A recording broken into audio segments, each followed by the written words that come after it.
Gente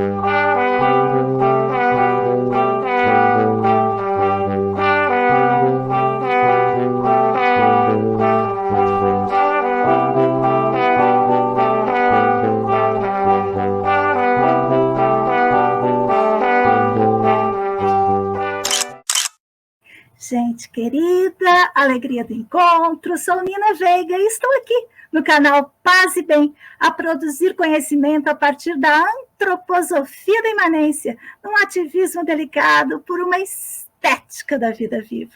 E hoje, para mais um episódio da 13ª temporada do nosso programa que tem como título Antroposofia da imanência, ativismo delicado por uma estética da vida viva.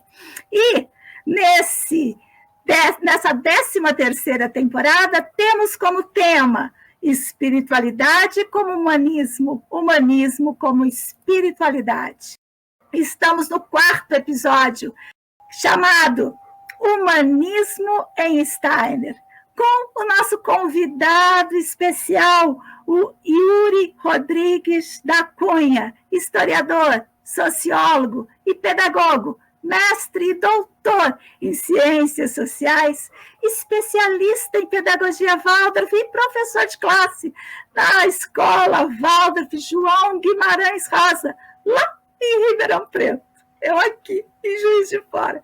Eu peguei a emenda que ele nos enviou e fiz um recorte. No recorte de hoje eu coloquei pensar a relação do ser humano com o mundo. E ele vai nos trazer o humanismo em Steiner, antroposofia como praxis. E vou chamar aqui o nosso doutor Yuri Rodrigues da Cunha. Como você está, querido? Olá, Nina, estou bem. Espero que você por aí também esteja bem, os nossos ouvintes, todos também bem. Muito bem, então, querido, vamos soltar a palavra, aproveitar que as crianças estão brincando com o porquinho da Índia. E vamos ao humanismo Steiner, antroposofia como praxis, na continuidade da nossa conversa. Muito bem, Nina. Então, nesse nosso 4º encontro, não é, quando refletiremos um pouco sobre o humanismo em Steiner, e ainda nessa toada da antroposofia como praxis, né, só para a gente fazer uma brevíssima retrospectiva, começamos lá no nosso primeiro encontro, apresentando um pouco esse tema da espiritualidade, do humanismo, pensando numa dimensão de uma transvaloração desses conceitos, né, conceitos que são tão caros à humanidade, às ciências humanas, não é? Falamos um pouco desses dois conceitos de uma forma muito superficial ainda, ou muito introdutória no pensamento do Steiner, localizando isso, buscando demonstrar as conexões disso que eu havia apresentado nessa relação de transvaloração desses conceitos, e no encontro passado olhamos um pouco para a espiritualidade no Steiner, né, sobretudo naquela segunda fase do Steiner, nessa fase que você falou do sentir, e eu coloquei como essa fase teosófica blavatskiana, não é? Quando, então, essa relação dessa espiritualidade, ela ainda está vinculada a uma perspectiva social, né? Ou melhor, mais do que social, ela ainda está vinculada a uma primeira fase do Steiner, que você nomeou como uma fase do pensar, e eu coloquei uma fase filosófica, antroposófica goetheanística, né? Quando ele ainda muito inspirado pelo pensamento do Goethe, ele vai tentar entender os desdobramentos dessa busca filosófica e vai apontar para essa relação dessa espiritualidade, ou vai tentar encontrar respostas e caminhos a partir dessa teosofia. E agora, né, a gente chega nesse momento do humanismo no Steiner, nessa antroposofia, e aí, a antroposofia como praxis, e aí a gente se debruça um pouco mais sobre essa terceira fase, que você nomeia como uma fase do querer, e eu também nomeio como uma fase antroposófica steineriana, né, quando o Steiner, ele, de alguma maneira, como resultado desse caminho que ele percorreu, ele chega, a partir de 1914, e começa, de alguma maneira, trazer parte de toda essa sua formulação como uma perspectiva de uma atuação na realidade prática, nessa realidade objetiva, não é? E aí o que nós estamos chamando aqui dessa relação desse humanismo, né, também tem a ver com essa perspectiva desse ser humano agora como um sujeito responsável por si próprio, consciente de si, consciente das suas tarefas, consciente do seu tempo, consciente, inclusive, das suas limitações, mas mesmo assim busca atuar nesse mundo, não de uma perspectiva da perspectiva do Francis Bacon, né, do conhecimento é poder, de um sujeito que está separado desse mundo, mas deste sujeito como parte deste mundo, não é? Como uma espécie de um monismo, para a gente usar aqui os termos que já vínhamos falando sobre ele, né? Esse monismo steineriano, que de alguma forma pode ser inspirado ou pode ter uma afinidade eletiva com esse monismo spinoziano, não é? Então, de certa forma, esse humanismo no Steiner, neste momento, o que eu quero chamar a atenção aqui? Para onde que eu quero apontar esse meu discurso? Para onde eu quero conduzir essa nossa reflexão? Vendo aqui que tá molhado nas minhas costas? Pode ficar tranquilo.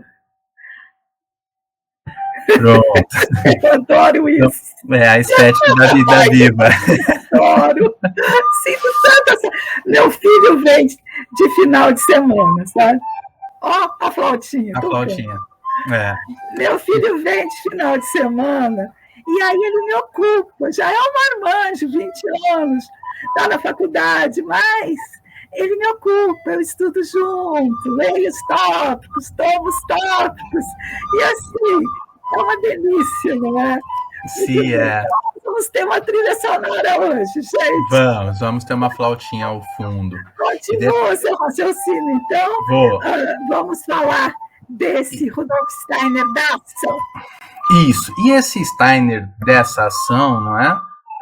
Eu parto do meu argumento, ou parto da minha reflexão e quero nos conduzir aqui, né, para a gente pensarmos juntos, nesse Steiner que vai ter como um principal aspecto, a meu ver, e essa interpretação que eu faço, que é a questão social. E quando eu coloco essa questão social, é pensar esse Steiner como esse sujeito político, não aquele político do ponto de vista partidário, mas aquele político de um P maiúsculo, aquele político que está preocupado com o seu tempo, que se preocupa como pode atuar e transformar essa realidade. Não, por acaso, não é?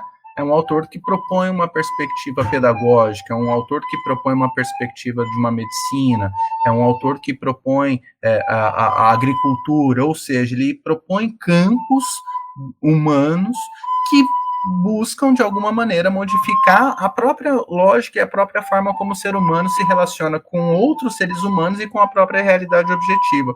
E, diante disso, né, parte do meu raciocínio de hoje, ele vem em algumas obras, ou ele se sustenta em algumas obras do Steiner, como os pontos centrais da questão social, né, que é um livro publicado em 1919, então numa fase de maturidade do Steiner, no 3 palestras sobre a pedagogia popular, que também são um ciclo de palestras conferidas em Stuttgart, em 1919, né, e a questão pedagógica como questão social, que também é de 1919. E não podemos esquecer da própria obra O Futuro Social de 19. Ou seja, então, nesse ano de 1919, já numa fase de maturidade do Steiner, já nascida a pedagogia Waldorf, o Steiner se debruça sobre essas questões, então, os pontos centrais dessa questão social, né? Ele vai se preocupar diretamente sobre esses elementos.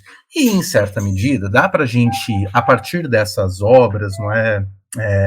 Eu escrevi um texto que eu publiquei na revista Jataí, lá da Steiner, acho que é na de 2022, no volume 3, se não me engano, que eu proponho uma interpretação ou um pensamento sociológico no Steiner, né? E aí eu vou recuperando os autores clássicos da sociologia, enfim.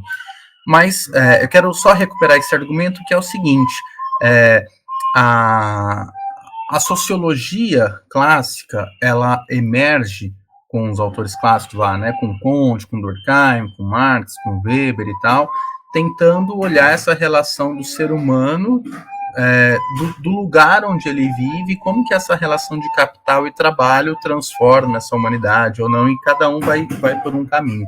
O Steiner, ele também está preocupado com isso.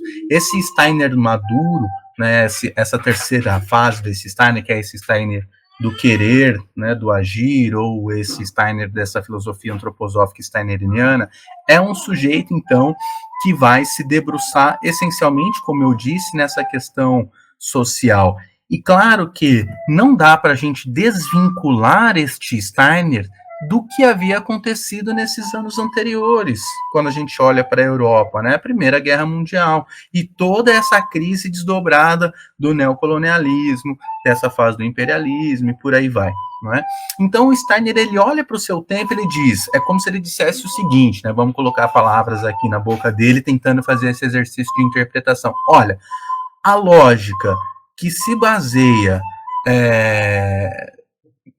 que tem como uma herança esse pensamento kantiano, e aqui eu estou usando Kant como expressão de pensamento, né, dessa modernidade, desse pensamento desencantado e materialista, ele nos levou a uma primeira guerra mundial. Ele nos levou a uma...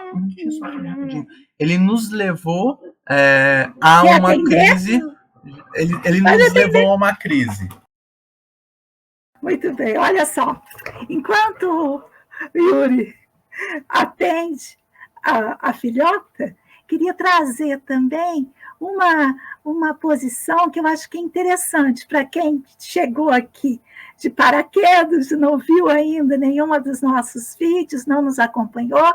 Nós temos uma série, uma temporada, acho que é a temporada 1 do nosso programa, onde tem todas as ações que Steiner colocou no mundo, agricultura, pedagogia, medicina. Então, tem nessa série um programa para cada um dessas ações steinerianas. Isso. Então, o Steiner, quando ele olha para esse mundo, né, que se desdobra nessa primeira guerra mundial, não é? Ele tá preocupado com... Não, filha, a flauta aqui não. Ele está preocupado com essas questões sociais que emergem, né, que se desdobram. A flautinha. A outra pegou a flauta. Enlouqueceu um pouco. Pensar nessas coisas, escutando essa flauta. Vai ser custoso. Tá mais fazendo bagunça com a flauta, ó. Dá um oi lá, mano. Elas querem, né? Toda a atenção.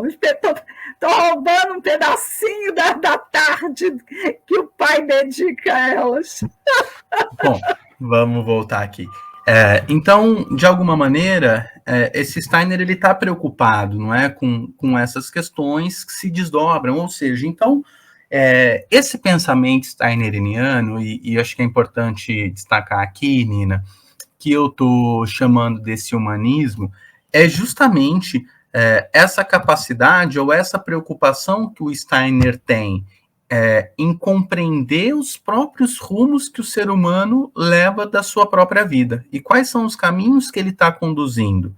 E veja, né, que parte disso, né, ou que parte dessa reflexão, ou que parte das respostas que ele dá para isso, né, seja na pedagogia VOD, seja na medicina, seja na agricultura, como você convidou e os espectadores para voltarem lá na primeira temporada, em certa medida, todas elas também são atravessadas por uma cosmovisão espiritualista.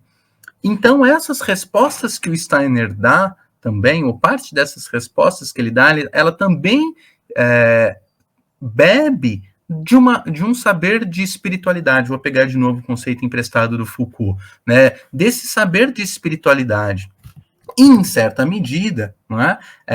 O Steiner, ele tenta fazer, então, essa junção, essa síntese entre esses elementos espiritual, não esse espiritual transcendente, né, mas esse espiritual imanente que está dentro desse ser humano, não esse Deus transcendente, mas esse Deus imanente, para lembrar do Spinoza, já que falamos dele, não é?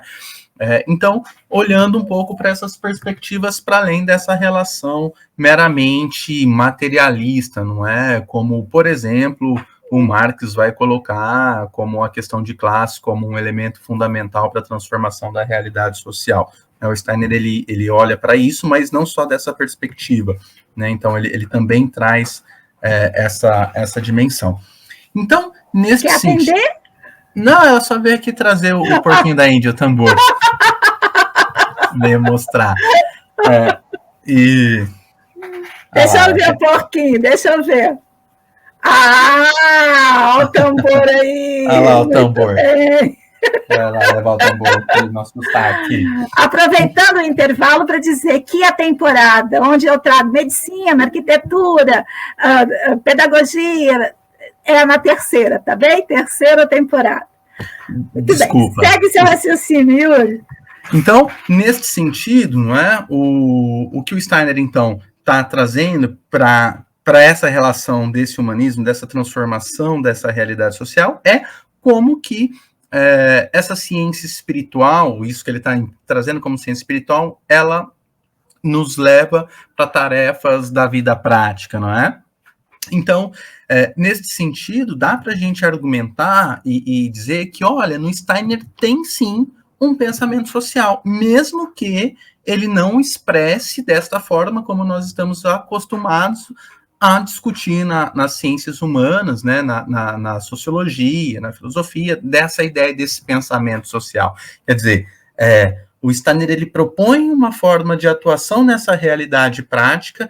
E por isso mesmo dá para a gente dizer que o Steiner ele tem um pensamento social e evidentemente que dentro dessa lógica desse pensamento social dá para dizer, dá para fazer inferências, não é, de que o Steiner ele desenvolve um pensamento também humanista na medida em que ele traz as tarefas e a urgência disso, dessa transformação para o próprio ser humano, para essa sua própria percepção, para a sua própria atuação, e aí agora não só atravessada por uma dimensão de uma racionalidade materialista, mas atravessada por uma outra lógica de pensar esse ser humano na sua integralidade, que envolve também, dentre esse pensar, esse sentir e esse querer. Então, diante disso, não é? Dá para a gente afirmar com alguma tranquilidade que essa perspectiva antroposófica ou essa ciência espiritual antroposófica, ela tem apontamentos sobre a questão social, né, para trazer essa dimensão desse humanismo. E, de alguma maneira, o Steiner, ele reconhece e ele faz uma crítica lá nas 3 conferências sobre pedagogia popular, ele tece críticas, né, daquelas que a gente não está muito acostumados a ler, a ver o Steiner, né, mas eu peço licença só para ler um trechinho bem curto aqui, desse ciclo de conferências de 1919, que ele diz o seguinte, abre aspas, o ponto central que quero partir é, 2 pontos, chamar-lhes a atenção de que está claramente perceptível o modo como uma cultura, cujo representante foi a ordem social burguesa, entra em rápida decadência. Ou seja, então ele demonstra que essa lógica materialista desencantada, ela está no seu declínio e que, portanto, a gente precisa não substituir, mas construir uma outra perspectiva de compreensão da própria realidade social. E que, para isso, então, ele vai colocar essa perspectiva antroposófica, espiritualista, para trazer uma nova perspectiva. Eu também desliguei meu som, desculpa. Olha só. Então, a gente vai fazendo esses pequenos intervalos que fazem parte da dinâmica de uma casa. Então, eu acho que isso compõe com aquilo que a gente traz como proposta da antroposofia da imanência. Inclusive, aqui no canal nós temos também uma série que que está falando só da casa. Eu acho que a temporada 4, deixa eu ver, gente. Já não lembro mais, mas eu vejo e falo para vocês. Então, esses intervalinhos fazem parte dessa dinâmica. Então, vamos fazer um encerramento para que o Yuri possa dar atenção devida para as meninas que hoje estão requisitando esse afeto. Bom, então deu para ver aqui, né, que nós estamos aqui. Eu estou de fone de ouvido, vocês não estão ouvindo, por isso. Depois eu tiro o fone para vocês ouvirem e conversar um pouquinho com a Nina. Então, de certa forma, né, essa questão social, ela está articulada tanto de maneira como que esse caráter dessa vida espiritual, ela incide sobre esse organismo social, como que a gente estabelece essa relação de trabalho dentro de uma vida comunitária, e também de uma perspectiva de uma atuação de uma vida econômica. Então, o Steiner, ele se preocupa com esses elementos, claro que não vai dar para a gente entrar em detalhes aqui, né, isso demandaria mais mediações, mas o que eu quero chamar a atenção com isso? Então, que na medida em que ele se preocupa com essas perspectivas, né, que ele coloca isso como um elemento importante, o Steiner parte, então, desse lugar crítico de que essa sociedade burguesa conduza a realidade objetiva que culmina numa barbárie que ele não teve que ele não conseguiu ver a Segunda Guerra Mundial, senão talvez ele teceria críticas ainda mais duras, não é? Por uma relação de uma barbárie ainda mais uma barbárie ainda mais bárbara, né? Vamos forçar essa redundância, não é? Então, nessa perspectiva, o Steiner, então, ele traz essa perspectiva para nós, não é? Dessa dimensão. Então, isso tudo nos aponta e nos leva à seguinte questão, né? O que eu fico pensando da seguinte forma, não é? Essa lógica de um pensamento antroposófico, quando a gente olha, quando a gente mergulha no Steiner, quando a gente se preocupa com o pensamento steineriano, né, não dá para a gente fazer um recorte e ignorar que o Steiner, ele é um sujeito que está preocupado com o ser humano, não só com o ser humano na sua individualidade, não só desse ser humano na sua relação de um individualismo ético, mas como que este ser humano, essa relação desse individualismo ético que vem lá da filosofia da liberdade, como você bem nos lembrou no encontro passado, Nina, como que isso desdobra-se, ou como que isso atua politicamente e socialmente. Porque a relação importante para nós desse processo de desenvolvimento do ser humano não é esse desenvolvimento de um ser humano isolado de uma realidade social fora da coletividade, mas é como que eu estou implicado com essa coletividade, como que a minha ação tem um desdobramento social e como que a minha prática, ela preserva, ou mais do que preserva, ela valoriza a dimensão da vida. E quando nós, então, dentro dessa perspectiva antroposófica, né, a gente busca construir elementos de uma pedagogia, da agricultura e por aí vai, nós estamos preocupados exatamente em quê? Como que a gente pode construir formas de atuação que valorizam a vida, que valorizam a vida viva, que valorizam a perspectiva de afirmação dessas possibilidades de atuação desse ser humano e valorização dessas práticas, não é? De que maneira que a gente consegue tornar coerente a prática humana em consonância com essa relação de espiritualidade também. Porque, veja, senão a gente facilmente poderia cair num discurso que é um discurso materialista e desencantado, que é o seguinte, olha, a gente pode usar, sei lá, agrotóxicos, que isso aumenta a produtividade e alimenta mais gente. Olha, mas é um elemento que envenena as pessoas, não é? Então, como pode afirmar a vida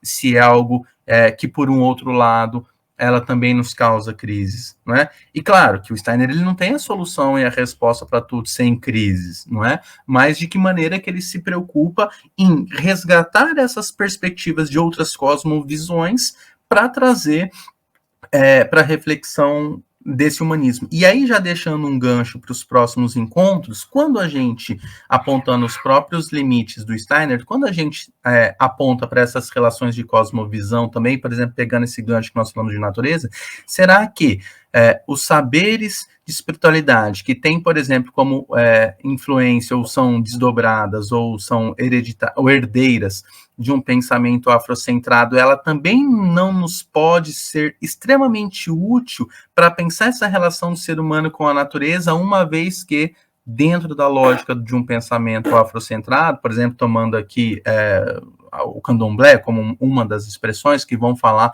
dessa relação dos orixás como elementos vinculados à natureza, né? Se nós percebêssemos essa relação dessa natureza como uma relação divina, será que de alguma maneira a gente não modificaria a forma como a gente compreende essa própria natureza e não mais pensaríamos ela ou atuaríamos ela como uma relação meramente desse sujeito apartado dessa relação, desse mundo, e que atua de uma forma desencantada sobre ele, não é? Então, nesse sentido,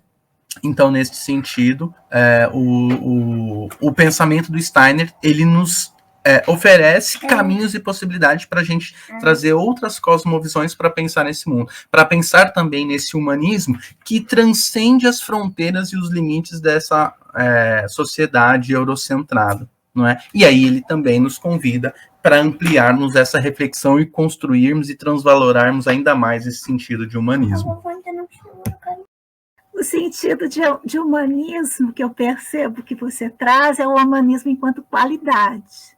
É um humanismo mais como qualidade do que como uma associação ao iluminismo, ao humanismo histórico, digamos. Certamente.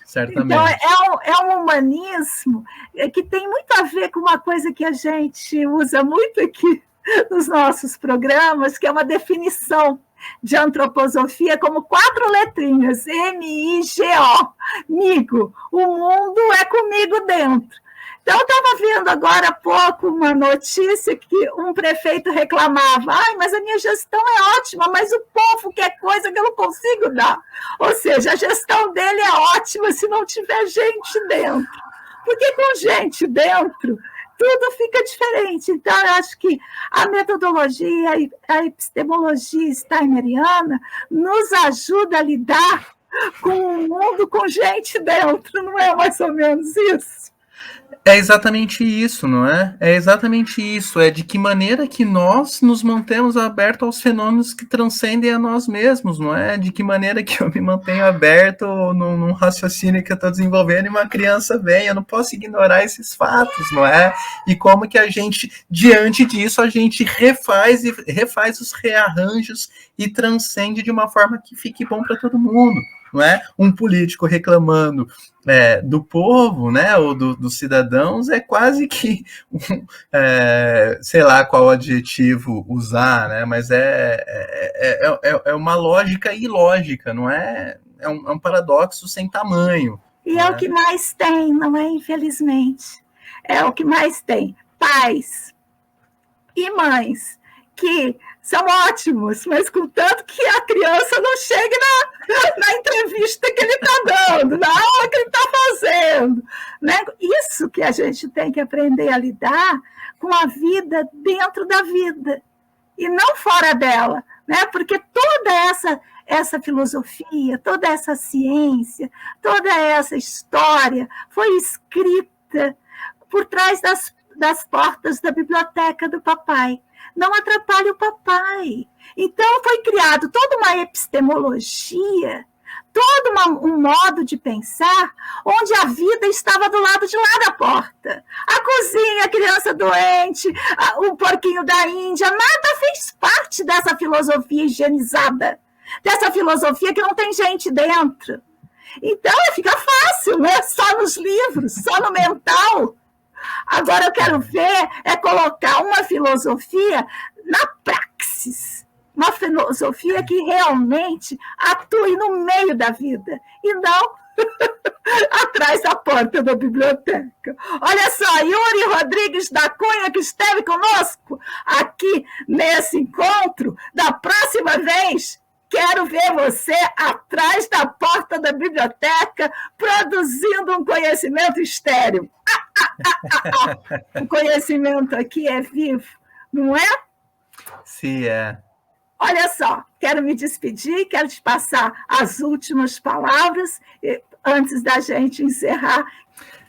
Então, Nina, é isso, né? É como que a gente, enquanto sujeitos implicados, não é? Implicados com esse mundo, a gente consegue produzir. Eu vou ficar com essa sua última fala que eu achei ela muito pertinente, né? Como que a gente se implica com a realidade para além das suposições teoréticas, onde a gente dialoga com nós mesmos e com os nossos próprios pensamentos. E mais, né? Como que nós, enquanto sujeitos políticos que somos, né, nós estamos abertos aos fenômenos e essa vida pulsante e viva que está fora de nós e que nos convida a todo instante a refletirmos sobre as nossas próprias práticas, as nossas próprias ações, onde o elemento teórico ele não é somente algo que diz como deve ser a realidade, mas é algo que está preocupado e aberto o suficiente para esse mundo real que está diante de mim. E que, se eu não produzo um conhecimento que é vivo, não é? Se eu não produzo um conhecimento e um saber que leve em consideração o barulho do galho da árvore quando eu piso nele, o chão que eu piso, o choro da criança, a febre que pega à noite, a gaiola do porquinho da Índia, esse se torna um saber meramente estéril, que só tem serventia a uma forma de compreensão dentro de um universo acadêmico onde a epistemologia e o debate teórico se tornam o fim dele próprio. É importante? É até importante num dado momento, mas a gente percebe que ele tem um alcance extremamente limitado quando a gente percebe essa vida viva e pulsante. E quanto mais a gente olha para essa vida viva e pulsante, mais a gente percebe que esse saber ele tem que ser aberto, ele tem que ser vivo, ele tem que ser plural, ele tem que ser diverso. Ele tem que, como o Steiner nos aponta, não é? Como é o objeto que nos diz um método que a gente vai lidar com ele. Então é isso, Nina. Muito obrigado por mais esse espaço, por esse diálogo. Eu que agradeço. Aquela referência que você trouxe do seu artigo na Jataí, nós vamos, se você puder me passar um PDF dele, eu vou colocar junto nas nossas referências do programa, no nosso site, ativismodelicado.arte.br. Agradeço demais e sigamos juntos, pois assim somos mais fortes.